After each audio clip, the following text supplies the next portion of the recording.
Limited ছিল, time কম ছিল, তো 100% অনেক কিছু দেখানো হয়নি, এটা দেখানো সম্ভব ছিল না। এটা এমন ভাই, আপনি যত কাজ করতে থাকেন সামনের দিকে আগে এগুলো সম্ভব। ইমেজের আচ্ছা, আর ইমেজের দেখেন অন্যান্য যে প্রবলেম গুলো আছে। হ্যাঁ, জি, বলেন। না, বললাম ইমেজের যে প্রবলেমটা মানে ওটা ইউটিউবে দেখে আমি জিনিসটা বুঝিনি আসলে অ্যাকচুয়ালি। ওই জিনিসটা ওখানে দিয়ে করলে কি সুবিধা হচ্ছে, আর এইভাবে ইমেজ ডাইরেক্ট ইউজ করে করলে কি কি অসুবিধাটা হচ্ছে?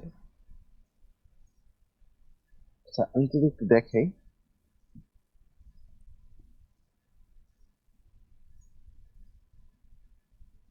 আমরা তো দেখলাম যে আমরা কতটুকু কনফিগার করতে পারি। এই যে আপনার ক্যারোসেল আইটেমের ভিতরে ইমেজটা দিলাম, দেওয়ার পর এটা পারফেক্টলি সেন্টার হচ্ছে না, এটার সাইজ ঠিক করতে পারতেছি না। আমি যদি হাইট দেই, একটা ফিক্সড হাইট তো আমি দিচ্ছি এখানে ক্যারোসেল স্লাইড এটাতে। তো এটা একটু আপনার সে নিচে সিএসএস এর ভিতরে একটু কোড করুন।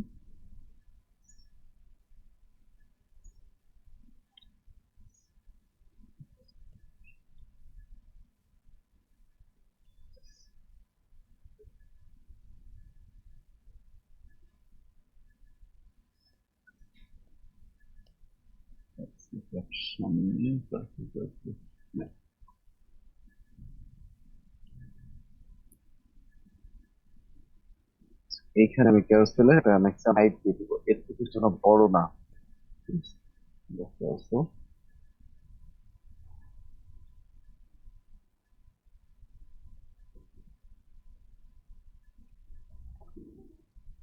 হাইট সেট করে দিলাম 500 পিক্সেল, 600 দিলাম maximum, বেশি না দিই। এখন যদি ওয়েবসাইটটাকে একটু লোড দিই, ঠিক আছে।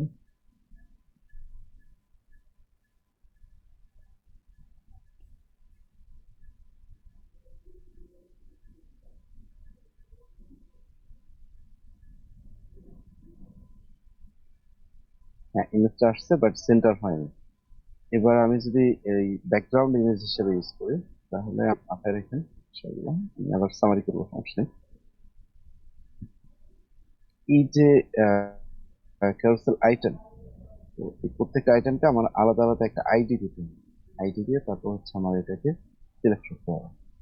তো আহ, এটাতে ব্যাকগ্রাউন্ড ইমেজ আসতে দিব, স্টাইল।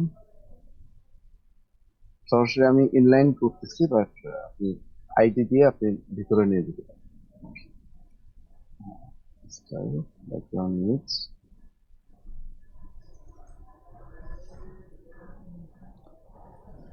ইমেজ, তারপর হচ্ছে ইউআরএল।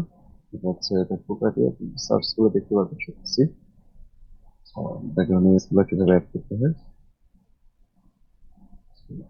হেডার সেকশনটাকে একটু আসলাম, হেডার 3। আচ্ছা, এখন আমি যখন এটা ব্যাকগ্রাউন্ড ইউজ করি, তখন এই যে ইমেজটা, এটাকে আমি চাইলে কমেন্ট করে দিতে পারি, এটা প্রয়োজন।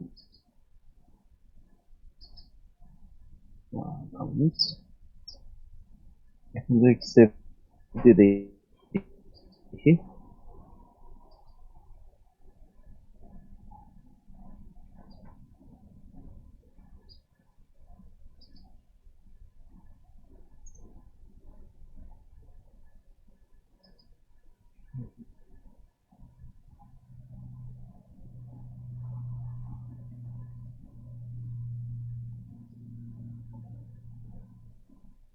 ইমেজটা করছে।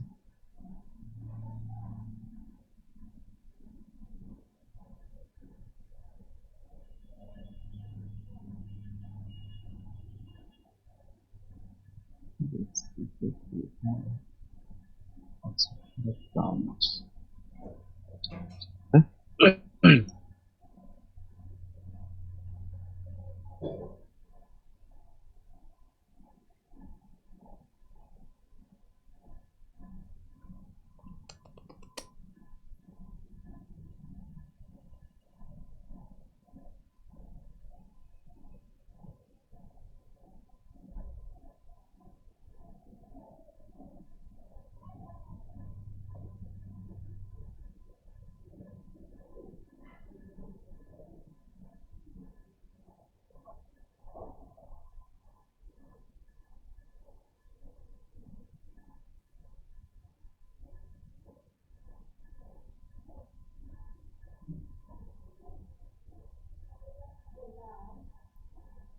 আমার যে প্রজেক্ট, এই প্রজেক্টটাতে মানে ইমেজটাই ঠিক মতো রিসাইজ হচ্ছে না। আর কিছু কিছু প্রজেক্টে দেখলাম ইমেজ তো রিসাইজ করছেও, প্লাস ওই ইমেজে হোভার করলে ওই ইমেজটা জুম হয়।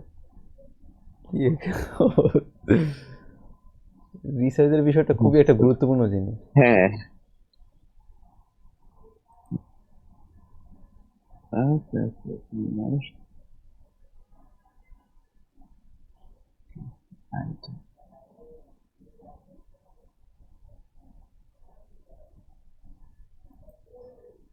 আচ্ছা, এইখানে একটু খেয়াল করেন, আমি যখন এক একটার উপরে হোভার করতেছি, তো আহ, এটা আমার দেখা যাচ্ছে যে ক্যারোসেলটার হাইট কত, হাইটটা শো করতেছে। তারপরে এসে এই ক্যারোসেল ইনার, এটাতে কিন্তু হাইট হাইট জিরো। এটার হাইটটাকে আমার ফিক্স করতে হবে, ফার্স্ট স্টেপ। সেকেন্ড স্টেপ হচ্ছে ক্যারোসেল আইটেম, এটার হাইটটাকে ফিক্স করতে হবে, নাহলে আমি ইমেজটা দেখতে পারবো না, কারণ এটা অ্যাকচুয়ালি কোনো হাইট নেই, জিরো। কাজটা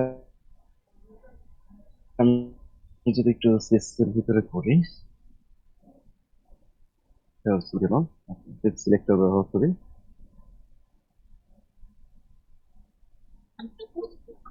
ক্যারোসেল ইনার, এটার হাইট দিব হচ্ছে 100%।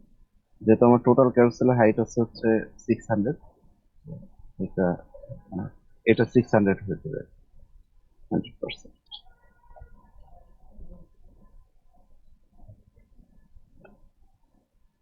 এরপরে যেটা করতে হবে, ক্যারোসেল আইটেম, ওইটারও হাইট ঠিক করতে হবে। So,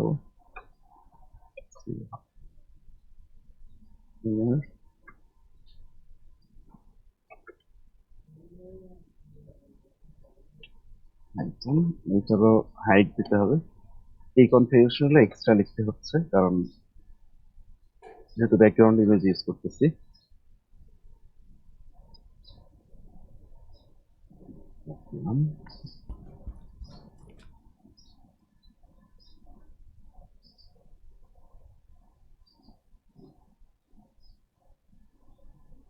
এখন দেখেন আমি যদি এগুলোর উপরে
এখন ক্যারোসেল ইনার, এটা 600 পিক্সেল আসছে, বাট ক্যারোসেল আইটেম 600 আসে না।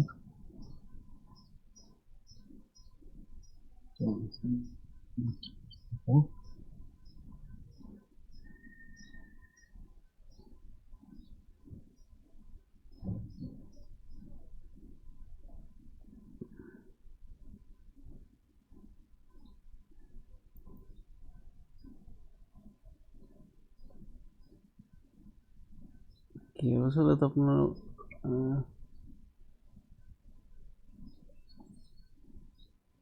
প্রথমে যে ক্যারাসেল বানানোটা একটু ও ভুল আছে আচ্ছা মনে আচ্ছা, হয়। এই এল দেওয়া হয়নি। আচ্ছা, চেক হয়েছে এই জায়গায়।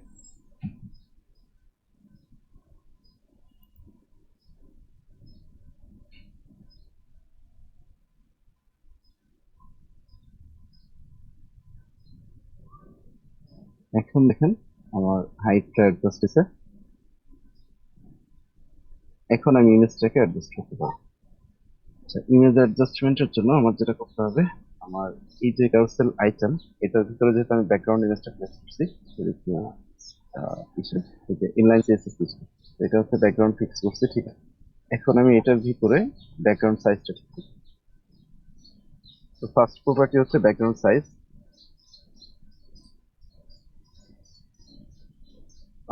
এটা লেফটে রাইটে কতটুকু কতটুকু যায় এটা হচ্ছে fact।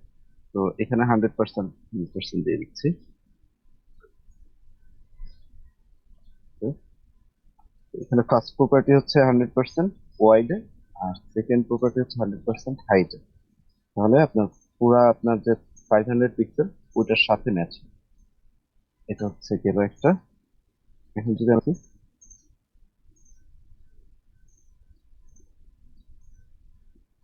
এখানে ইমেজটা আসছে কিন্তু সেন্টার হয় না কিন্তু। এখন হচ্ছে আমরা আগের যে কনফিগারেশনটা পাইছিলাম সরাসরি ইমেজ ট্যাগ ব্যবহার করে সেরকম একটা। এটা এখন যেটা করতে হবে এটা হলো আপনার এখন কি white। কাভার ইউজ করবেন নাকি ব্যাকগ্রাউন্ড?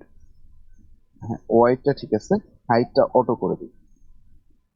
মানে ইমেজটা কিন্তু স্ক্র্যাচ হয়ে গেছে, ছোট হয়ে গেছে। যদি হাইটটা অটো করে দেন তাহলে বাকি ইমেজগুলোর ক্ষেত্রে তো একটু প্রবলেম হবে না? না না না, হাইটটা অটো দিচ্ছি হচ্ছে যাতে আমার ইমেজটা জুম মানে হয় না যায় আর কি, স্ট্রেস হয় না। হুম, এটা হচ্ছে fact। এখানে দেখেন আগে আমার ইমেজটা কিন্তু স্ট্রেস হয়ে গেছে, কিন্তু এখন ফুল ইমেজটা শো করতেছে না, নিচে কেটে গেছে কিছু অংশ, বাট হুম, হুম। ইমেজটা কিন্তু এখন রেজুলেশনে ঠিক আছে। এখন এই ইমেজটাকে আমি সেন্টার করবো কিভাবে? মানে যাতে ওই বার্গারটা দেখা যায়, এটার জন্য ব্যাকগ্রাউন্ড পজিশন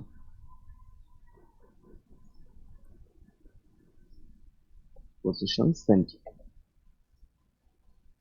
এখানে যে একটা প্রপার্টি ব্যবহার করে জাস্ট সেন্টার, তাহলে ওয়াইড এর সেন্টার। আর যদি ওয়াইড এবং হাইট দুইটাতেই সেন্টার, দুইটা ইউজ করলে ওয়াইড এর সেন্টার এবং হাইট এর সেন্টার। একটা ইউজ করলে ঠিক আছে।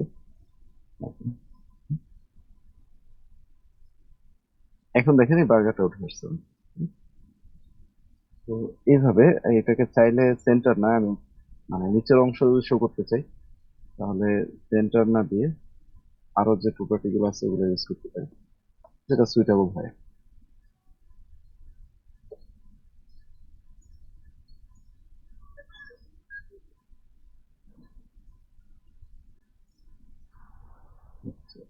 এগুলো আছে লেফট রাইট টপ বটমও আছে, বটম দিই। তাহলে উপরের যে কালো অংশটা ধোয়া ধোয়া ওইটা কেটে দিয়ে আপনি দেখেন ইমেজটা উপরে উঠে আসছে। তো এটাও দিতে পারি। এখন আপনি যদি এই ইমেজের পরিবর্তে এই আপনার তিনটা যে ক্যারোসেল আছে, আমি এতটুকু ডিজাইন দিয়ে আমি ক্যারোসেলের ব্যাকগ্রাউন্ড ইমেজ গুলাকে ঠিক করে নিয়ে আসি। এখন আমি প্রত্যেকটাতে যদি এই কাজটা করি, যে প্রত্যেকটাতে ব্যাকগ্রাউন্ড ইমেজ হিসেবে এটাকে ব্যবহার করি।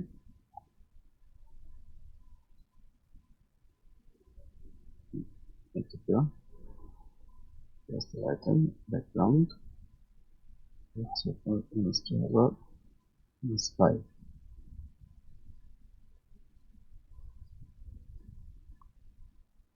এখানে আবার ইন্টারভ্যালও,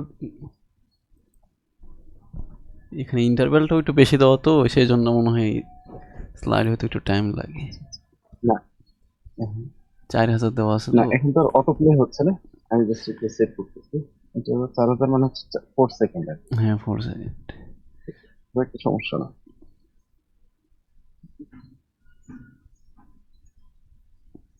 আচ্ছা,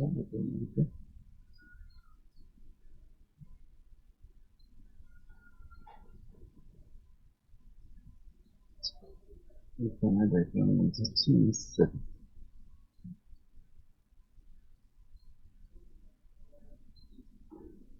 এখানে একবার ম্যাজিকের মতো কাজ করবে ব্যাকগ্রাউন্ড ইমেজটা। আমার আলটিমেট ফ্লেক্সিবিলিটি পাইলাম। এখন আপনার যে রিসাইজ করা, আপনার যে রেফারেন্স ওয়েবসাইট হুম। ইমেজ রিসাইজ হচ্ছে না, এই বিষয়গুলো সব সমাধান হয়ে গেছে।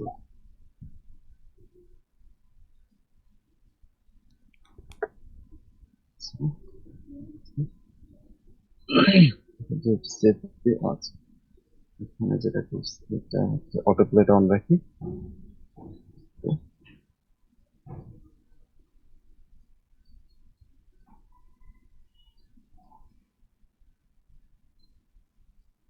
দেখেন এখন আসতেছে, চেঞ্জ হবে।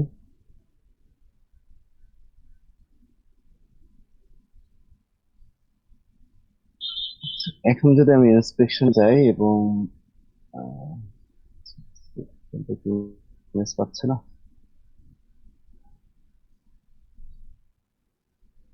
আচ্ছা, সেকেন্ড ছিল হয়তো আপনার ইমেজ বা এগুলো প্রবলেম থাকতে পারে। ও আচ্ছা, পাইছি।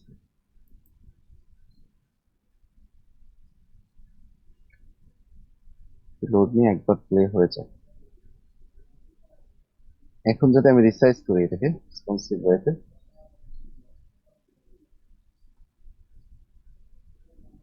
দেখেন ইমেজের কোয়ালিটি নষ্ট হয়, হাইট ঠিক আছে। আমি একটু বড়, ইমেজটা পারফেক্টলি রিসাইজ হচ্ছে। রেফারেন্স যেরকম দেখলাম।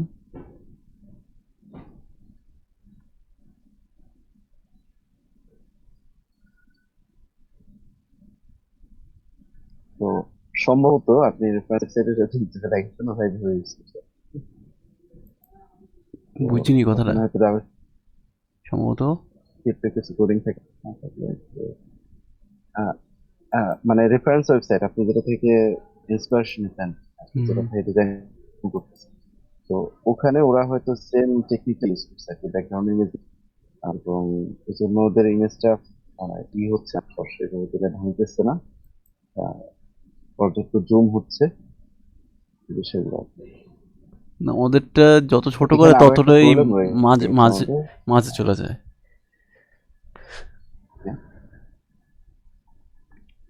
হ্যাঁ, আমাদেরটাও আসতেছে, এই যে সেন্টার আসতেছে। কিন্তু এখন এখানে একটা প্রবলেম যেটা হচ্ছে, এটা হচ্ছে আপনার রিপিটেশন, জিনিসটা রিপিট হচ্ছে।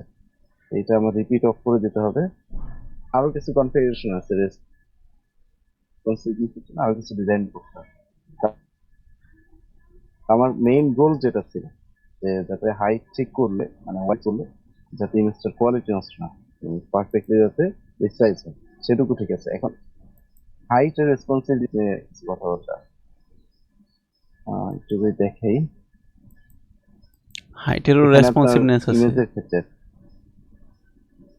হ্যাঁ হ্যাঁ, হাইট এর রেসপন্সিভনেস করতে হবে। তো হাইটের ক্ষেত্রে আপনার ব্যাকগ্রাউন্ড সাইজ আমি 100% আর হাইট অটো করে দিচ্ছি। তো আমি যখন ইমেজটাকে ছোট করে নিয়ে আসছি, অনেক ছোট হয়ে যাচ্ছে, তখন এটা ব্যাকগ্রাউন্ড রিপিট হচ্ছে। আমি যদি একটু দেখানোর চেষ্টা করি, তাহলে কি ব্যাকগ্রাউন্ড রিপিটটা আমি অফ করে দিই। নো রিপিট দিয়ে দিবেন? Repeat, no repeat. এখন যদি আমি একটু ভিউ করি, তাহলে প্রবলেমটা ভালো করে বুঝতে পারবো।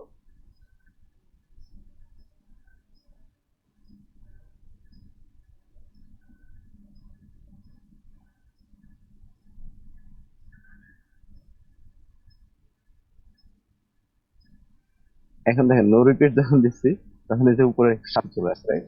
যেহেতু আমার নিচের থেকে এটাই হচ্ছে, মানে সেন্টার নিচের থেকে। এখন এটা আপনি জুম জুম এরপরে হলে যে ভালো হতো সমাধানটা, না এটা আপনি মানে। সিএসএস দিয়ে করতে পারবেন। এরপরে সমাধান,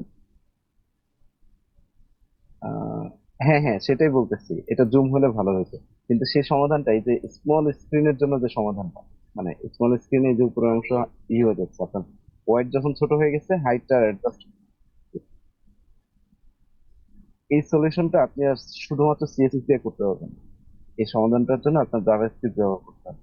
জাভাস্ক্রিপ্টে আপনার দেখতে হবে সার্টেন স্ক্রিন সাইজ।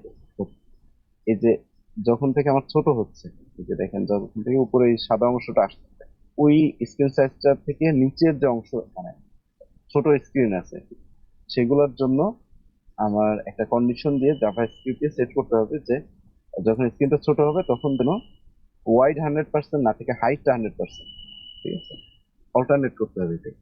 তো এটা সিএসএস দিয়ে সম্ভব না এখন আর, এটা আপনার জাভাস্ক্রিপ্টে কোড করতে হবে। তো এটা যদি করতে পারেন তাহলে আপনি পারফেক্ট একটা পজিশনে নিতে পারবেন আর কি। সেটা তো, আমি আর জাভাস্ক্রিপ্ট পার্টে ঢুকতেছি না। না না, ওটাতে ঢোকার দরকার নাই। এমনি এগুলো নিয়ে খুবই তো যত সময় দিবেন আস্তে আস্তে, আর বিশেষ করে প্রজেক্টটা যেটা নিতেন মাসাল্লাহ ভালো প্র্যাকটিস করতে থাকেন, অন্যান্য যে সমস্যাগুলো আছে এগুলো সলভ করে। আর আমি কাছে ইনশাল্লাহ যে সমস্যাগুলো আমি সমাধান করে দেওয়ার চেষ্টা করবো। তারপরে যখন জাভাস্ক্রিপ্ট শিখবেন তখন আশা করি এই যে সমস্যাগুলো এখন ফেস করতেছে এগুলো আর থাকবে না। কিন্তু তার আগে আপনার HTML CSS এ 100% ফ্লুয়েন্ট আনতে হবে। প্রজেক্টটা করলে অনেকটা আগে যেতে হবে। ঠিক আছে। এই কোড আর যে মেইন বিষয় হলো যে প্রজেক্টটা আপনি টপিক গুলা মনে হয় ফুলে ফাইনালাইজ করতে পারেননি না, করছেন যে কি কি করবেন, আমাকে একটু হেল্প চাইছিলেন, আমি আর রেসপন্স করতে পারিনি। আমি যেটা আছে সেটা থেকে হয়তো আরেকটু বাড়াবো, হয়তো ওই যে কমেন্ট বা রেটিং এর জিনিসটা এতটুকু আর বাড়াবো, আর তেমন কিছু অ্যাড করবো না, আর আইটেমগুলো অ্যাড আচ্ছা করবো আচ্ছা, এতটুকুই। মানে কমপ্লেক্স হবে না তো, জাস্ট তো কমপ্লিট করতে পারবেন ইনশাআল্লাহ। অত কমপ্লেক্সিটিতে যাব না, অত কমপ্লেক্সিটি করতে গেলে অনেক কিছু জানা লাগবে। রেসপন্সিভ জিনিসটাই তো আপনার এই যে জাভাকে টেনে নিয়ে আসলো, আবার এসইও আছে। আচ্ছা, আপনাদের ওয়েবসাইটটা এসইও ফ্রেন্ডলি না কেন? ওয়েবসাইটটা আসলে খুব শর্ট টাইমে ডেভেলপ করা হয়েছে তো, মানে অল্প সময়ের মধ্যে, এই জন্য এসইও পার্টটা দেখা হয়নি, ফাংশনালিটি পার্টটাই বেশি আপনাদের চেক করছি। ওয়েবসাইট আমি সার্চ দিলে পাওয়া যায় না, মানে আপনাদের ডিরেক্ট হ্যাঁ লিঙ্ক হ্যাঁ, দিয়ে ঢুকলে একমাত্র পাওয়া যায়। সার্চে এখন আসে, ওই গুগল সার্চ কনসোল আছে, ওখানে এই সাইট গুলো আপডেট করতে হবে, তো এই বিষয়টা এখনো করা হয়নি। যদি আমাদের এই কোর্সের পরে ঈদের যে ছুটিটা পাবো তখন বা তারপরে ইনশাআল্লাহ। আর আপনার ওই যে ল্যাঙ্গুয়েজ চেঞ্জের যে বিষয়টা, সেটা তো একটা জাভা স্ক্রিপ্টেরই পার্ট, তাই না? মানে ওয়েবসাইটে চাপ দিলে আপনার ল্যাঙ্গুয়েজ চেঞ্জ হবে, ল্যাঙ্গুয়েজ চেঞ্জ হবে সেটা। বাংলা ইংলিশ। হ্যাঁ, এটা জাভাস্ক্রিপ্ট দিয়ে করা যায়। তবে মেইন হচ্ছে আপনার দেখা যায় অনেক বড় ফ্রেমওয়ার্ক গুলোতে ল্যাঙ্গুয়েজ ফাইল গুলো অনেক বড় থাকে, তো সেক্ষেত্রে শুধুমাত্র জাভাস্ক্রিপ্ট দিয়ে হয় না, তখন পিএইচপি বা ব্যাক এন্ডের যে ল্যাঙ্গুয়েজ ইউজ করা হয় ওইটা ও, ব্যবহার করা হয়। ল্যাঙ্গুয়েজ সুইচ করলে দেখুন ফুল ওয়েবসাইট একবার রিফ্রেশ নিচ্ছে, সার্ভার থেকে পুরোপুরি রিস্টোর, এটা ব্যাক এন্ড থেকে কন্ট্রোল করা হয় ম্যাক্সিমাম টাইম। দেখা যাবে। এগুলো করতে কয়েকটা আমি টপিক নিয়েছি, তো 6-7টা মনে হয়। একটা হোম, তারপরে হলো মেনু কার্ড, লোকেশন, এগুলো নিয়ে কাজ করতে করতে অনেক প্রবলেম বের হয়ে গেছে। ফুললি করতে গেলে তো অনেক সময় তো লাগবে, এটা তো হোম ঠিক। পেজটা আপনি কমপ্লিট করেন, আর মোটামুটি যতটুকু পারাবেন। আপনার একবারে স্মল স্ক্রিন গুলো যদি সমাধান করতে নাও পারেন, স্লাইডটা একবারে স্মলে নিতে পারছি না, তো অ্যাক্সেসিবিলিটির জাভাস্ক্রিপ্টের প্রয়োজন। টপিকটা আর কি মেনলি প্রবলেম হচ্ছে আর কি। অ্যাক্সেসিবিলিটি এটা হ্যাঁ, ঠিকমতো হচ্ছে না এখন। কার্ড নিয়ে কাজ করতে গেলে দেখা যাচ্ছে অ্যাক্সেসিবিলিটিটা ঠিকমতো একেবারেই হচ্ছে না। এটার জন্য প্রত্যেকবার আমাকে এক একটা স্ক্রিনের জন্য দেওয়া লাগতেছে, একটা স্ক্রিনের জন্য ওয়াইড সেট করা লাগতেছে, যেটা একটু টাইম লেন্দি আর কি। আলাদা আলাদা হাইট ওয়েট দিচ্ছে। হ্যাঁ, এটা করতে হয় আপনার যখন এই প্রজেক্ট প্রত্যেকটা মানে ছোট ছোট ডিটেইল গুলোও না, অ্যাডজাস্ট গত করে নিতে 2 দিনে হবে। আপনার কত ঘন্টা দিয়ে দিছি, আপনি হিসাবে করে কুল পাইবেন না। যখন থেকে কাজটা দিয়েছেন তখন থেকে আমি এটা নিয়ে পড়ে রয়েছি, কীভাবে এটা সলভ করা যায়, কীভাবে এটা করা যায়। মানে এমন আছে এক কোড আমার, মানে পুরো এত বড়, মনে করেন বড় লাইন এগুলো সব কাইটে তারপরে আবার নতুন করে খুঁজে বার করে তারপরে লেখা লাগছে। 8 ঘন্টা আমি ইউজ করলাম এটা লেখার জন্য, তারপর আবার কাইটে দিয়ে আবার নতুন করে লেখা লাগছে, মানে এত কোড। একটু ভালো করে করার চেষ্টা যতটুকু সম্ভব। আর এটা আপনার পোর্টফোলিও প্রজেক্ট হিসেবে তখন শোকেস করতে পারবেন, বিশেষ করে যখন ফ্রিল্যান্সিং প্ল্যাটফর্ম গুলোতে বা যে পারপাসে শিখবেন আর কি, তাকে দেখাইতে হলে আপনি প্রজেক্টটাকে শো করতে পারবেন যেমন এই যে এই যে জায়গায় আপনি আপনি একটা থ্রি এটাতে সিদ্ধ থ্রি হয়েছে। লাইন দেখতে পাচ্ছেন না, এই থ্রি লাইনটা কিন্তু হুম, ছিল হুম। না। এই যে ওই যে ব্যাকগ্রাউন্ড যে সিস্টেমটা ইউজ করছেন না, ওই সিস্টেম ইউজ করে আমি এটা এই জায়গায় হ্যাঁ হ্যাঁ, বসাইছি। আগে যেটা ছিল সেটাতে আমি কালার চেঞ্জ করতে পারতাম না, তারপরে এখানে এসবিজিটা বসাইছি, এসবিজিটা বসায় তারপরে কালার চেঞ্জ করছি যেন এটা ভিজিবল হয় হ্যাঁ, এই যে স্ক্রিন ছোট করার পরে। এটা হ্যাঁ। যদিও এখানে যে অনেক কিছু এডিট করা বাকি, এত কিছু তো এডিট করতে। হ্যাঁ, ব্যাকগ্রাউন্ডে একটা কালার ফিক্স করলে আপনি মেনুতে কালারটা একটু ভিজিবল হবে, ব্ল্যাক কালার বা ট্রান্সপারেন্সি দিয়ে অনেক কিছু আছে আর কি। তো যতটুকু পারেন পারফেকশন আনার চেষ্টা করেন, চলো ভালো কিছু হবে। আর যে প্রবলেমগুলো হচ্ছে সেগুলো কি আপনাকে ঠিক আমি সেন্ড আছে, করে দেবো? আপনি যতটুকু পারেন সমাধান করেন। আর আগামী ক্লাসে লিস্ট করে রাখেন যে এই সমস্যাগুলো সমাধান করা যায়। দেন হুম। আমাকে কোডগুলো পাঠাইলে আগামী ক্লাস, যেহেতু আমাদের ফাইনাল প্রজেক্ট রিভিউ থাকবে, যতটুকু কমপ্লিট করতে পারেন করে ফেলেন। এরপরে যদি হুম। সমাধান না হয় বাকিটুকু দুজন বসে বা আমি আমার কাছে কোড সেন্ড করলে যতটুকু সম্ভব হয় আমি অ্যাডজাস্ট করবো। নেক্সট ক্লাস কবে হবে? তো নেক্সট হচ্ছে আমাদের শনিবার। তো আজকে তো বৃহস্পতিবার, আপনার হাতে 2 দিন সময় আছে, 2 দিনের মধ্যে যতটুকু করতে পারেন এখানে আপনার অ্যাবিলিটিতে তুলায় কমপ্লিট করে। এরপরে বাকি যেটা থাকে এটা না, দিন আমরা শেষে তো আমার নিজে নিজের করা শনিবার আমাকে লাগবে, বের করতে নিজে হবে। নিজে প্রবলেমগুলো বের করা লাগবে, এই জন্য চেষ্টা করতে হবে সর্বোচ্চ। এটা আপনার জন্য হেল্পফুল হবে। দেন আমরা শনিবারে বাকিগুলা যেটা একেবারে প্রেজেন্টেবল বানাইতে ওয়েবসাইটটাকে যতটুকু সমাধান করা দরকার সেগুলো করে দেন আমরা ক্লাস করতে পারবো। আপনার কতটুকু সব মানে টাইম দেওয়া লাগে মানে দিনে, মানে কোডিং এর পিছনে? আমি তো আপওয়ার্কে কাজ করি, সাথে সাথে নিজের কিছু পার্সোনাল প্রজেক্ট আছে কয়েকটা। তো আমি দেখা যায় ডেইলি যতটুকু সময় থাকে আর কি ফুল, আপওয়ার্কে কাজ জব করলে তো করি না আপনার আমি। গিগ থাকে না আপওয়ার্কে? আপওয়ার্কে আমার 3-4টা, প্রোফাইলটা দেখাই, 3-4টা প্রজেক্ট রানিং আছে এখন। রিসেন্টলি আপওয়ার্ক থেকে একটু শিফট করতেছি আমি মানে আপওয়ার্কে সবসময় আইটি অ্যাক্টিভ ফার্ম থাকা সেট লাগে আপ না? করার চেষ্টা আছি নিজের। না, আমার প্রয়োজন হয় না। শুরুতে একটু কষ্ট হয়েছে 2-3 মাস কাজ পাওয়ার জন্য, বাট এরপরে যখন কাজ পেয়ে গেছি, এখন 4-5টা বিট করলে একটা কাজ করা যায়। রেটিং এর উপর নির্ভর করে, রেটিং কিরকম টপ দিচ্ছে রেটেড আর ছিলাম গত বছর পুরোটাই। মাশাআল্লাহ। হ্যাঁ, হ্যাঁ, বললাম যে রেটিংটাই বুঝতে তো পারিনি। মেন, রেটিংটাই রেটিংটা তো আমি তো অনেকদিন ধরে কাজ করি, এই জন্য রেটিং প্লাস সবকিছু কতদিন যাবত মানে আপনি কাজ ভালো করেন? একটু হয়েছে আর কি, আপডেট হচ্ছে। তো তাইলে, হ্যাঁ, কতদিন যাবত আপনি কাজ করেন? আমি হচ্ছে 2 বছর, 2021-22 সাল থেকে শুরু করছি 22 সাল। গ্রাজুয়েশনের পরে, এ- বাংলাদেশে যখন একুশ আসলাম আর কি ইজিপ্ট থেকে। 21 সালে 22, আসছেন? 23, জি। মানে আপনি আসছেন 21 সালে, তাই তো?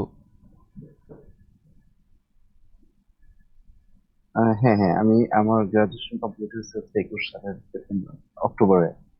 21-এ আসছে, আমি অ্যাকচুয়ালি ফ্রিল্যান্সিং শুরু করছি 22-এর এপ্রিল থেকে। এরপর join করছি। একাডেমিক ভাবে আপনি তো কি কি ল্যাঙ্গুয়েজ শিখছেন? ওখান থেকে আসছি মোটামুটি না একাডেমিক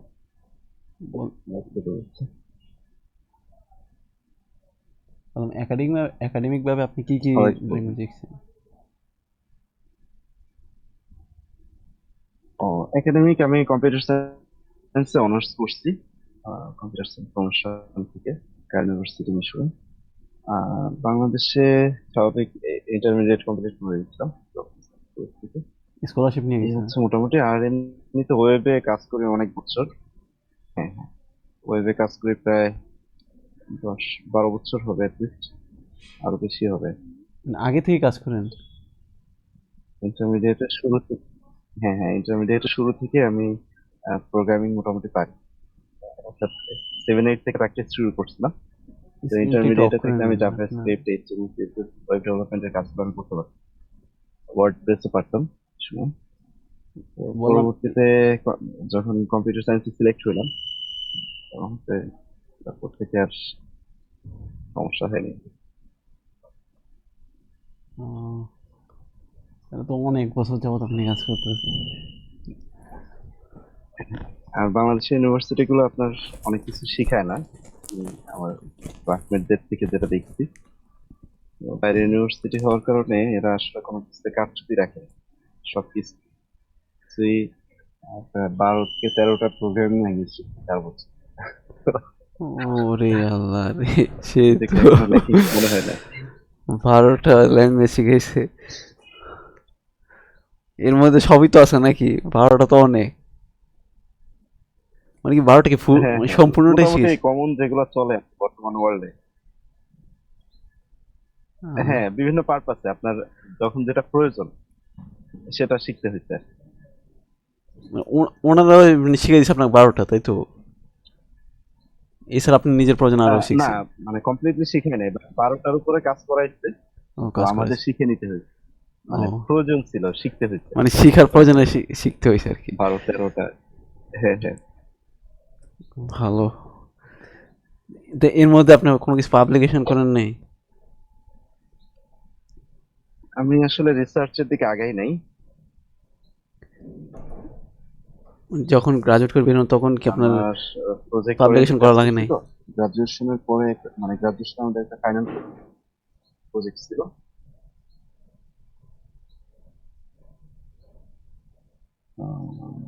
আহ, আমাদের একটা প্রজেক্ট করতে হয়েছে 6 মাস লেন্থের, যেটা আপনার রিসার্চ পেপার না, বাংলাদেশে যেটা করে রিসার্চ ওইটা না।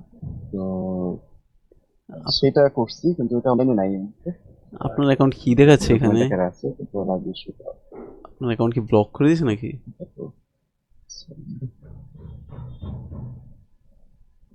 এটা না, না না, আমি ভুল অ্যাকাউন্টে লগ ইন করছি। অ্যাকাউন্টটা অনেক আগে ছিল, মেইল এটা দিয়েছি। ও, কাজ না করলে ওরা ব্লক করে দেয়?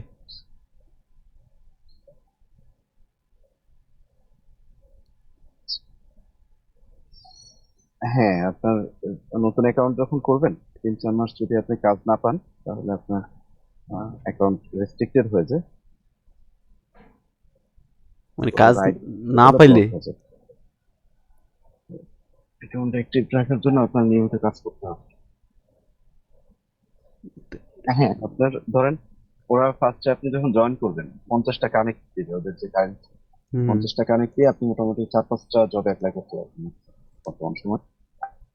আর চাইলে আপনি কানেক্ট কিনতে পারেন, 150-200 কানেক্ট নেওয়ার পরে 20-30টা জব অ্যাপ্লাই করবেন।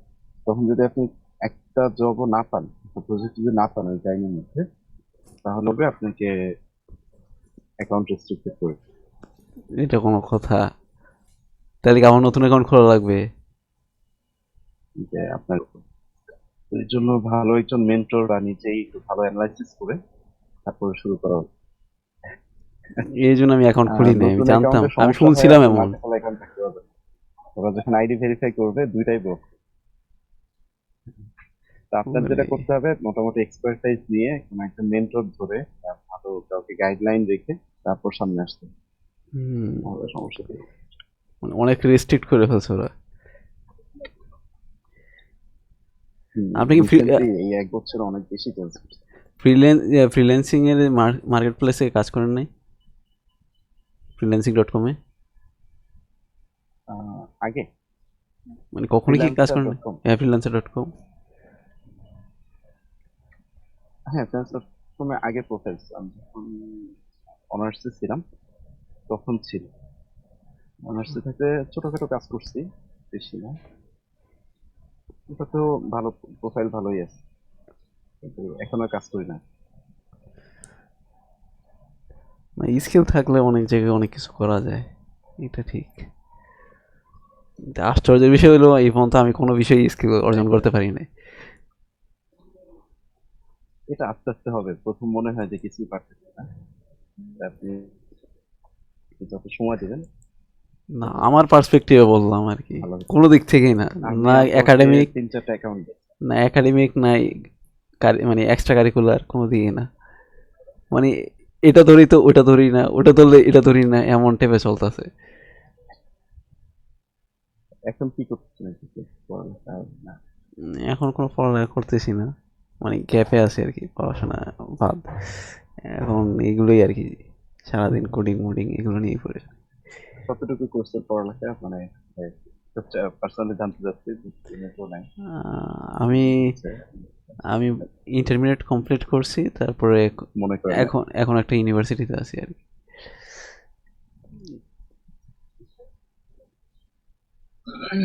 ইউনিভার্সিটি হলো অন্য বাংলাদেশের নাম করা কোনো একটা ইউনিভার্সিটি।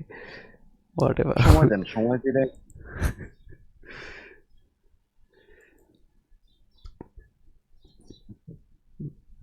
অনেক বিষয় আছে, সবসময় সবকিছু মন মতো হয় না।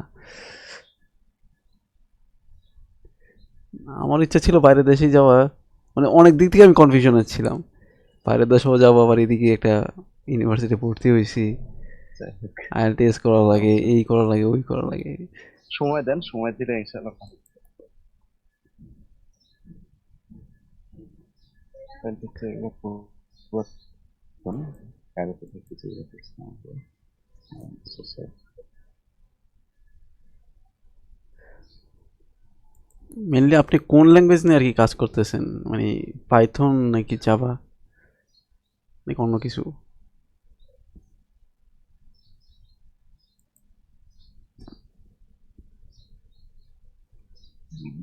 slow।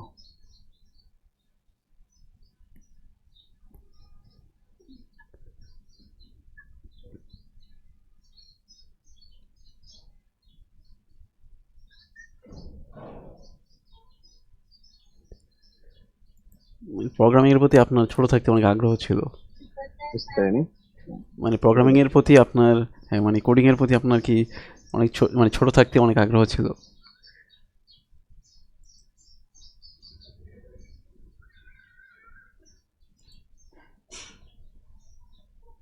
হ্যালো, তাও আমার কথা শুনতে পাচ্ছেন?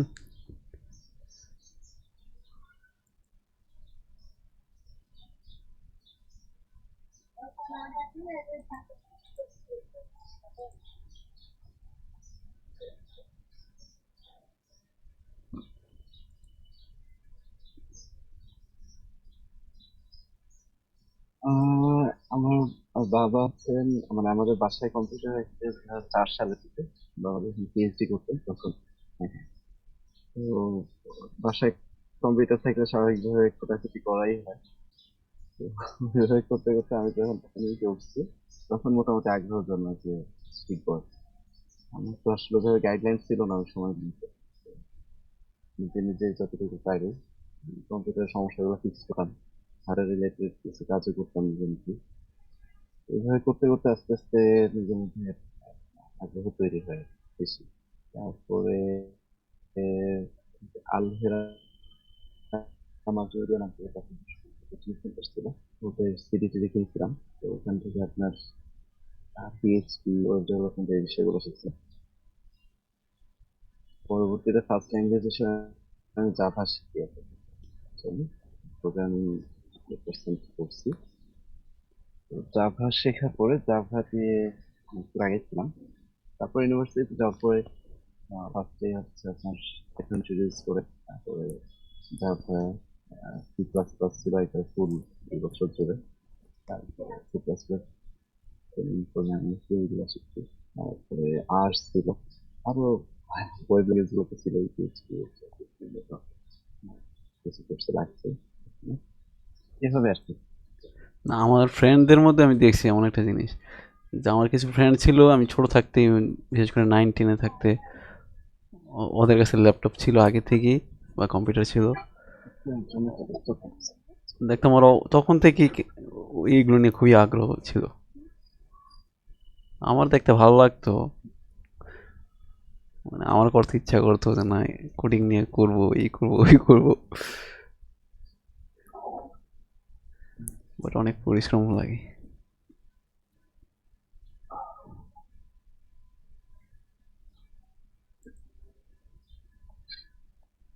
আমাদের তো আইসিটি সাবজেক্ট ছিল না ইন্টারে, আমাদের পরে আসছে 2 বছর পরে।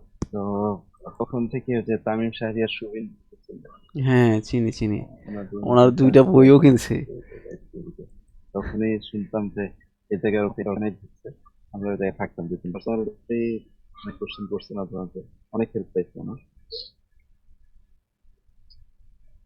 এই হচ্ছে আমার আপওয়ার্কের প্রোফাইল, 1 বছর কাজ করছি অ্যাক্টিভলি 2022-এর মাঝে থেকে 23-এর মাঝামাঝি পর্যন্ত। এরপরে স্টপ করে দিচ্ছি, আমি এখন আর অ্যাক্টিভলি কাজ করি না। বলতে আপনার হালকা 2-একটা প্রজেক্ট রানিং আছে, অ্যাগ্রেসিভলি যেভাবে কাজ করা বোঝায় বোঝায়। এটা আর এখন করা হচ্ছে না, অন্যদিকে একটু ফোকাস করছি। আহ, তা অন্য কোনো আপাতত টার্গেট করতেছি যে ইনভার্টার মার্কেটের জন্য বা হ্যাঁ এখানে না কাজ করলে কি অন্য কোথাও কাজ মানে করতেছেন ইনভার্টার মানে? মার্কেট, হ্যাঁ হ্যাঁ, অর্থাৎ ইনভার্টার মার্কেটের জন্য অ্যাকচুয়ালি মানে বর্তমান টার্গেট যে ওখানে তো আপনার দেখবেন যে কোড ক্যানিয়ন বা ইনভার্টার মার্কেটে আপনার অ্যাপ সেল হয় ভালো ভালো। তো এগুলোর জন্য একটা ইস্যু ডেভেলপ করতেছি, তিনটা আইডিয়া নিয়ে কাজ করতেছি। তারপর দেখি কি হয় সামনে। মানে নামটা কি বলেন, কোকেনিয়ন নাকি যেন বললেন? কোড ক্যানিয়ন আমরা দেখি যে অনলাইনে যত স্কিপগুলো নামাই, প্রিমিয়াম থিমস, দেখবেন অনেক আইটি ফার্ম গুলো এই কাজটা করে। যে আপনার ওয়েবসাইট বানাইতে হলে এখান থেকে আগে সফটওয়্যার করে নিয়ে তারপরে ওরা সেট আপ দিয়ে খুব অল্প সময়ের মধ্যে ওয়েবসাইট বানাতে পারে ইনভার্টার মার্কেট।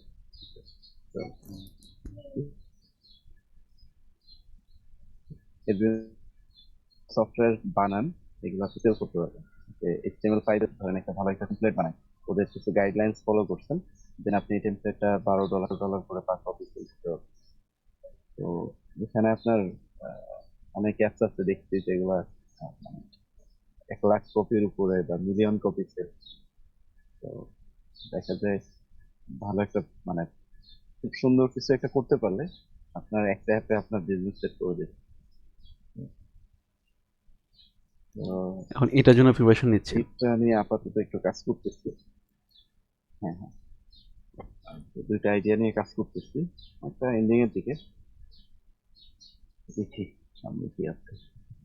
মানে আর এখানে যে নিজের পার্সোনাল প্রজেক্ট ওয়েবসাইট, হিসেবে আলুমনা আছে, তারপর একটা মানে এখানে কি ওয়েবসাইট বানায় তারপরে এখানে অ্যাপ্লাই করা লাগে নাকি? হ্যাঁ হ্যাঁ, ওয়েবের যে টেমপ্লেট গুলো আছে, হুম হুম। প্রিমিয়াম টেমপ্লেট, ওগুলো আপনার হাতে যদি কোনো টেমপ্লেট আপনি বানায় থাকেন নিজে, যে কাজ করেছেন এখানে, আপনি ধরেন এই যে কারেন্ট যে প্রজেক্টে করতেছেন রেস্টুরেন্টের ওয়েবসাইট, এটা যদি কোনো আইডিয়া কপি না হয় টোটালি, হুম। আপনি যেহেতু একটা ওয়েবসাইট থেকে নিচ্ছেন, তো দেখবেন ওরাও হয়তো এইখান থেকে এই কোডটা ডাউনলোড করে ইনস্টল দিয়ে তারপর ওয়েবসাইটে গিয়ে করবে। তো আগে একটু সার্চ করে নিতে হবে যে আপনার আইডিয়াটা যদি ইউনিক হয়, ইউআইটা যদি সুন্দর হয়, হুম সব দিক মিলায় যদি আপনার কোডের অথরিং থাকে যে 100% আপনার কোড, তো হুম। তখন আপনি প্রজেক্টটা কমপ্লিট করার পরে এদের কাছে সাবমিট করতে পারবেন। তখন এরা আপনাকে একটা রেটিং দিয়ে এই কোডটা সেল করার জন্য নিতে যাবে। ধরেন আমি যদি এখানে একটু যাই, HTML5 বেস্ট সেলার বা নিউ সেলার যাই, যাই, এখানে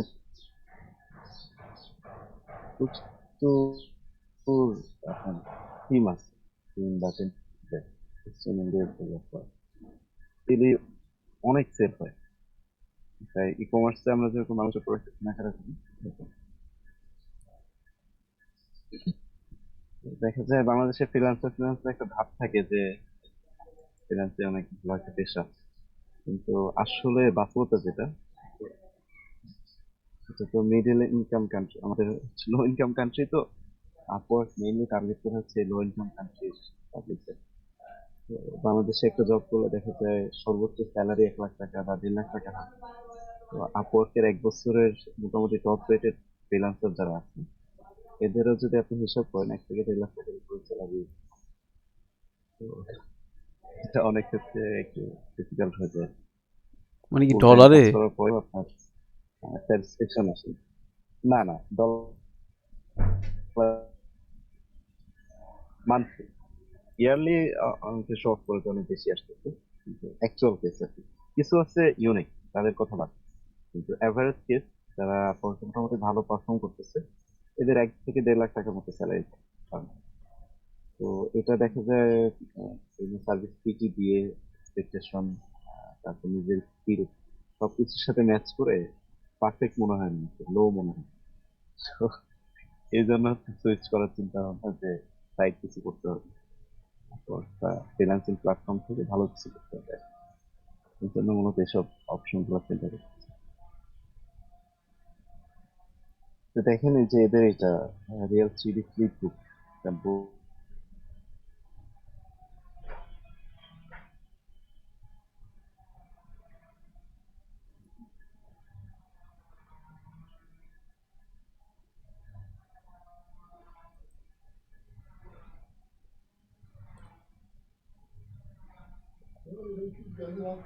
কত সেল 7.9 ভালো সেল। এরকম একটা অ্যাপ যদি আপনি স্কিলফুল হন 2 থেকে 3 মাস লাগবে ম্যাক্সিমাম ফুল পারফেক্ট ডিটেইলস। এটা আপনার নিয়মিত সেল হতে থাকে ফ্রিল্যান্সার থেকে খারাপ না।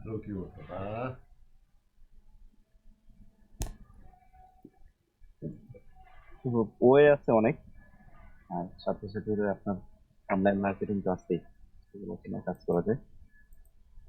তো ডিস্ট্রাক্ট হওয়া যাবে না, কাজ শিখতে হবে, কোয়ালিটি নিয়ে শিখতে হবে। কোয়ালিটি ফুল তারপরে হইতে হবে। আল্লাহ ভাগ্যে রাখতেন সেটা হবে। এমনিতে আপনার অফলাইনে কোনো কিছু করার ইচ্ছা নাই? এটা তো অনলাইন জগৎ।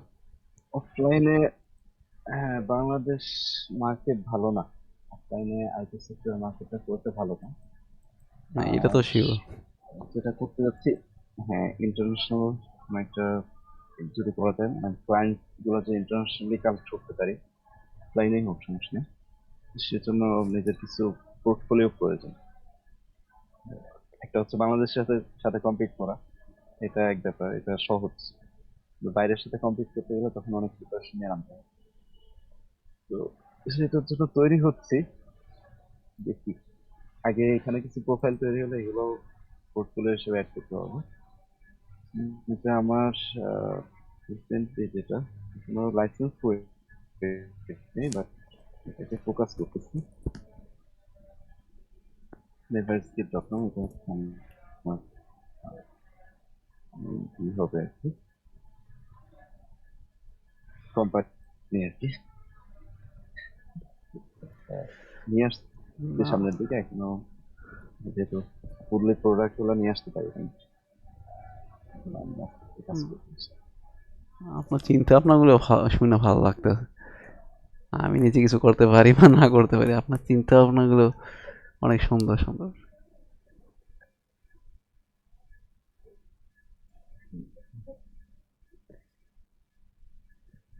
আচ্ছা, আপনি কি বিবাহিত? এটা জাস্ট আমাদের একটা ল্যান্ডিং পেজ তৈরি করে রাখছি। হ্যাঁ, ও,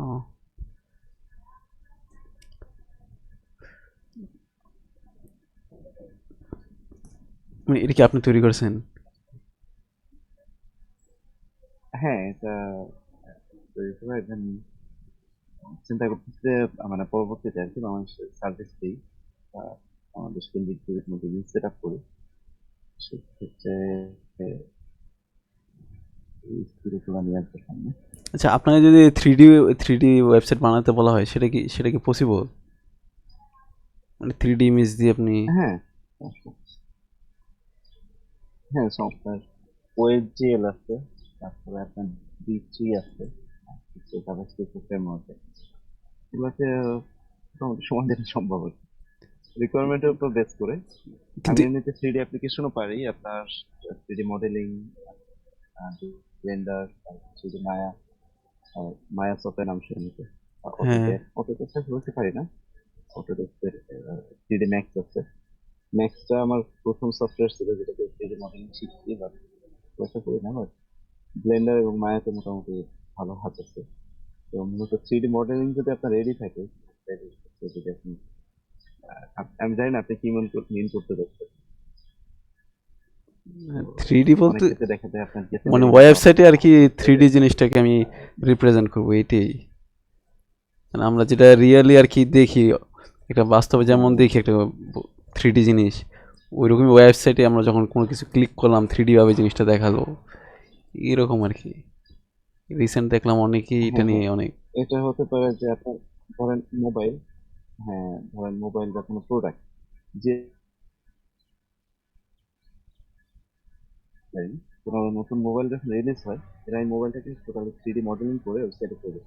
তো হ্যাঁ, হ্যাঁ, একটা হ্যাঁ। মোবাইল কেনার আগে আমি ফুল ফিলটা পেতে পারি যে মোবাইলটা দেখতে কিরকম। সেক্ষেত্রে আপনার ওয়েবের সাথে রিলেশন হচ্ছে জাভাস্ক্রিপ্ট দিয়ে আপনার এই 3D মডেলটাকে কানেক্ট। মডেলটা আপনার কিন্তু জাভাস্ক্রিপ্ট দিয়ে তৈরি হয়, মডেলটা তৈরি হয় কিন্তু মডেলিং সফটওয়্যার দিয়ে। হুম, হুম, হুম। তো মডেল যে রেডি থাকে বাকিটা তো digital। আর এছাড়া এমনিতে ওয়েব জিএল আছে, ওয়েব জিএল দিয়ে মোটামুটি ম্যাক্সিমাম কাজই করে ফেলা যায়। যদি অনেক কিছুই আপওয়ার্কে জানার যখন আছে। কাজ করতাম, অ্যাক্টিভলি যখন কাজ করতাম, তখন একটা প্রজেক্ট করছিলাম বিদেশ। এটা আপনার কখন যে কোনটা লাগবে আপনি জানেন না, প্রেডিক্ট করা যায় না। হঠাৎ সবই করে জানার দেখা লাগে গেছে নাকি? প্রয়োজন। হ্যাঁ, সবই জানতে হবে এমন না। আপনার স্পেশালাইজেশন, ওই যে একটা ব্যাপার আছে যে আপনি সবকিছুতে এক্সপার্ট মানে আপনি কিছুই জানেন না। এটা একটা ব্যাপার। তো সবকিছুতে আইডিয়া রাখতে হবে, কিন্তু একটা বা দুইটা স্কিলে 100% মানে ফোকাস হবে না। রাখতে হবে যে আমি এটাতে স্পেশালাইজ, এটাতে আমার থেকে বেটার কেউ নেই, এরকম একটা কনফিডেন্স নিয়ে আসতে হবে নিজের মধ্যে। তো হুম, তখন সম্ভব। ধরেন আমার স্পেশালাইজেশন, আমি ব্যাক এন্ডে লারাভেল নিয়ে কাজ করি। এটা হচ্ছে আমার প্রাইমারি ফ্রেমওয়ার্ক। তো লারাভেলের যে কোনো কিছু আমি build করতে পারি। আর বাকি এগুলো অক্সিলারি, এগুলা মানে অন্যান্য যে স্কিল আছে, এগুলো যখন প্রয়োজন হয় তখন ইউজ করি। হুম। নর্মালি আপনার একটা ওয়েবসাইট বিল্ড করতে কত সময় লাগে, মানে পারফেক্টলি একটা সার্ভারে হোস্ট করা পর্যন্ত? এটা মানে আপনার ওয়েবসাইটের কমপ্লেক্সিটির উপর বেস করে। যদি এই ওয়েবসাইটটা, মানে এই ওয়েবসাইটটা আমি থেকে কপি করছি, কোড ক্যানিয়ন থেকে নিয়েছি, নিয়ে আপনার কাস্টমাইজ করছি। এই ওয়েবসাইটটা যদি মানে কোড ক্যানিয়ন থেকে না নিই, নিজের ফুল স্ক্র্যাচ থেকে বিল্ড করে, তাহলে 1 থেকে 1.5 সপ্তাহ সময় লাগে, ওরে আর আল্লাহ! একটু কম লাগতে পারে। মানে এত কিছু জানার পরেও আপনার এক সপ্তাহ লাগতেছে? হুম, বর্তমান সময় আর একটু ইজি হয়েছে বিষয়গুলো, আর একটু কম সময় ম্যানেজ করা যেতে পারে। এটা হচ্ছে আপনার যে কিভাবে? চ্যাট জিপিটি বা বিং কোপাইলট, মাইক্রোসফটের বর্তমান যে এআই হ্যাঁ, প্রযুক্তি, কোপাইলট। ওগুলা যদি আমি ব্যবহার করি, তো এগুলো যদি আমি ব্যবহার করি তাহলে দেখা যায় আর একটু কম সময় লাগে, কারণ কোড জেনারেশন সবকিছু ওগুলো দিয়ে করা যায়, কিছু অ্যাডজাস্টমেন্ট নিজের করে। আমার যেটা পার্সোনালি তখন মনে দেখা হয় যাবে ওরা 2 দিন তো বা 3 দিনে। অতটাও আপনার একেবারে হাই লেভেলের আর কি কোড জেনারেট করতে পারে না, সব বেসিক হ্যাঁ, ওরা কোড জেনারেট মানে করে। প্রচুর ভুল করে, যে আপনাকে হেল্প করতে পারে। মানে তার মানে ছোটখাটো জিনিস যদি আপনি আপনি না জানেন দেখা যাবে সেটা যে ক্ষেত্রে হেল্প আপনি করবে। হ্যাঁ, আপনি যদি বলেন যে এরকম একটা ওয়েবসাইট ডেভেলপ করতে, ও পারবে। বা ছোট একটা ফিচার বললে দেখবেন যে 3-4 মিনিট। যেটা বিষয়, যে আগে আপনার প্রত্যেক লাইন লিখতে হতো, তো সেই লেখাটা ও করতে পারে। ঠিক আছে, বাকি প্রুফ দেখে আপনার করতে হবে। করে তারপর ওদের বাকি রিসোর্স ও অনেক করে কম, দিলে। সেই জন্য রিলাই করা যায় না ওদের উপর। 100% রিলাই করা যায় না। আপনার স্কিল থাকলে আপনি মানে দ্রুত অনেক কাজ করে ফেলতে হবে। স্কিল না থাকলে ধরা খেতে হবে প্রত্যেক জায়গায়। না, এটা স্কিল এআই ইউজ করলেও জানা সমস্যা আছে। সত্ত্বেও আপনি যখন একটা স্কিল ভালো করে জানবেন তখন ওদেরকে দিয়ে যদি কোনো একটা কাজ করাতে যান তাহলে ওদের ওদের কাজটা এত ফালতু মনে হয়, মানে কি সে সাথে কি যে হ্যাঁ, করে। সেটা ঠিক। আমার এমন হয়েছে মনে করেন, এমন টপিক আমি ওকে দিছি যেটা ও জানে না, তারপর আমি নিজে ওকে ডাটা ইনপুট দিছি যে ভাই এই ইনপুট, মানে এই তথ্য হইলো এই রিলেটেড আছে। তারপর বললাম যে এই তথ্য দিয়ে তুই আমাকে একটা ইয়া বানাই দে, কোনো একটা কি বলে একটা অ্যাসাইনমেন্ট বানাই দে। তারপর ও অ্যাসাইনমেন্ট বানাই দিছে, মানে নিজে ইনফরমেশন ওকে আমি ইনপুট দিলাম, তারপর ও আমাকে ইনফরমেশন দিছে। এমন অবস্থা হয়েছে। এই কারণে এগুলোর উপর অতটা ভরসা করা যায় না, নিজেই আর কি যতটুকু। পার্সোনাল এক্সপিরিয়েন্স শেয়ার করি। গতকাল একটা হচ্ছে একটা কাজ করছিলাম আপওয়ার্কে। তো এটা মেইন রিকোয়ারমেন্টস হচ্ছে রিঅ্যাক্ট দিয়ে যে একটা ফ্রেমওয়ার্ক, এটা দিয়ে একটা ট্রেডিং ওয়েবসাইট বানাতে হবে। তো রিকোয়ারমেন্টস সবকিছু আগে মিটিং এ কথা বলা হচ্ছে। এখন আমি একটু টাইম শর্টে দেখছিলাম, তো যে চ্যাট জিপিটিকে বলছি যে এটা করে দেওয়ার জন্য, মানে কিছু থিওরির জন্য বলছি যে নেক্সট জেএস দিয়ে একটা প্রজেক্ট সেট আপ করে দিতে নিচে দিচ্ছে। ভালো কথা, আমি প্রজেক্টটাকে সুন্দর করে কপি করে দেখে দেখে সাজাইছি। সাজানোর পরে এখন সামনে আগে যে 25টা ট্রাকের কি হলো, এটা কিন্তু এসে আমাকে সাজেস্ট করছে আর কি। এটা হচ্ছে আপনার 2-3 ভার্সন আগে। তো আমি যখন এই লেটেস্টটা ইউজ করতে যাচ্ছি, লেটেস্টটা অনেক চেঞ্জ আসছে, যেটাও জানি না। এমন অনেক পরে ওকে বললাম ক্ষেত্র। যে এগুলো আপডেট দিতে। তো ভালো টাইম দিচ্ছে আমার। এগুলোর উপর অত এগুলো রিলাই করা হয়। যায় না। ছোটখাটো বিষয় আপনি যদি না জানেন তখন এটা থেকে জানা যায়। এর বেশি এদের থেকে এক্সপেক্ট করা ঠিক না। হুম, অতটা কাস্টমাইজ করতে পারে না এখনো, ওই লেভেলের এআই আসে নাই। এটা এখনো বলা যায় নতুন আর কি সবকিছু। ওইটা আসবে না, কারণ হিউম্যান ইকুয়াল করা সম্ভব না, যেটা নিজের থেকে বুঝছি। ইকুয়াল তো কখনই হবে না। একজন মানুষ যতটা স্কিলফুল হয়, ওদের এরর গুলো থাকবেই। এরর এখন হয়তো কিছু কিছু জিনিস অটোমেশনে চলে যাবে, এতটুকুই আর কি পার্থক্য। But ওই যে ডেবিন বলেন আর যাই কি বলেন না কেন, এগুলো কিছু করতে পারবে না। এটা হয়তো কিছুটা টাইম চলছে, কিন্তু রিপ্লেসমেন্ট সম্ভব না। হ্যাঁ, রিপ্লেসমেন্ট কখনোই সম্ভব। এখন চ্যাট জিপিটি যে চালায় তারও একটা আলাদা জবের সেক্টর তৈরি হয়ে গেছে। আজকে তো অনেক কথাবার্তা বললাম, তো অনেক শেষ এক্সপিরিয়েন্স করি শেয়ার হলো। ইনশাআল্লাহ। যাই আজকে হোক, আমরা আপনার মতো আগামী মানে এত কিছু নিয়ে যদি কাজ শনিবার করতে পারতাম, এত কিছু ব্রেনে থাকতো, তাহলে মনে তো একদিন যে না, সফল আমি। দোয়া করি। না, আমার মধ্যে রাখতে পারছি, আমি পারি না অনেক। না, আমার তো এরকম এমনি অনেক মানে ইচ্ছা ছিল যে না, অনেক কিছু নিয়ে আমি একসাথে কাজ করবো। আমার আমার একটা স্বপ্নই হলো, মনে করেন আমি আমার নিজস্ব একটা রুম থাকবে, চারদিকে 4-5টা ল্যাপটপ মানে ইয়া থাকবে, ডেস্কটপ মানে ইয়া স্ক্রিন থাকবে বড় বড়, সবগুলোতে কোডিং করবো এবং কোডিং দেখবো আর করবো কোন জায়গায় কখন কি হচ্ছে। একটা আলাদা ফিলিংস আর কি, ওই যে মুভিতে যেরকম দেখে না, এরকম একটা ফিলিংস যেন। সেই স্বপ্ন ছোট থেকে স্বপ্ন দেখি, হবে ইনশাআল্লাহ। কিন্তু এইটা সেম কবে রাখেন, কাজ করেন। এতটুকু ইজি আপনি বলেন? এত বড় বড় প্রোগ্রামারও করতে পারে নাই যেটা। ঠিক আছে, আজকে কোর্স করি ইনশাআল্লাহ। আর দেখেন আগামী প্রজেক্টটা কমপ্লিট করা যায় কিনা। আর হ্যাঁ, আমি বর্তমানে কোনো প্রবলেমগুলো সলভ রিসার্চ করার নিয়ে। চেষ্টা করবো, আর যদি সমস্যা থাকে, আপনি সম্ভবত অনলাইনে থাকেন না তাই তো? হ্যাঁ, আমার হচ্ছে তেমন অনলাইন একটা থাকা থাকাই হয় না। পড়ে। তো আপনি সারাদিন বিজি থাকতে হয় পড়ালেখা নিয়ে। না, তো সমস্যা নাই, আমি ওটা সমস্যা বলতেছি না। আপনি মানে ফ্রি থাকেন কিনা সেটা আমার জানা জরুরি, তাই আমি জিজ্ঞেস করলাম আর কি। আমি তো আর চলাচল যদি করতে পারি মেসেজ না। দেন আমি রিপ্লাই করি আর কি, সমস্যা নেই। একটু দেরি হইলেও চেষ্টা করে দেরিতে দেওয়ার। হ্যাঁ, তো সমস্যা নাই আমি। রমজানটা আসলে অনেক ব্যস্ত সময় যাচ্ছে, হ্যাঁ হ্যাঁ, এটা দিলে হয়। মানে রমজানের সময়টাই তো মেন, এটাই আগে গুরুত্ব দিতে হবে অবশ্যই। আমি আপনাকে জোরাজুরি কখনোই করি না, জিনিসটা এরকম। ঠিক আছে। আচ্ছা ঠিক আছে। ভালো থাকবেন। আসসালামু আলাইকুম। ওয়ালাইকুম আসসালাম।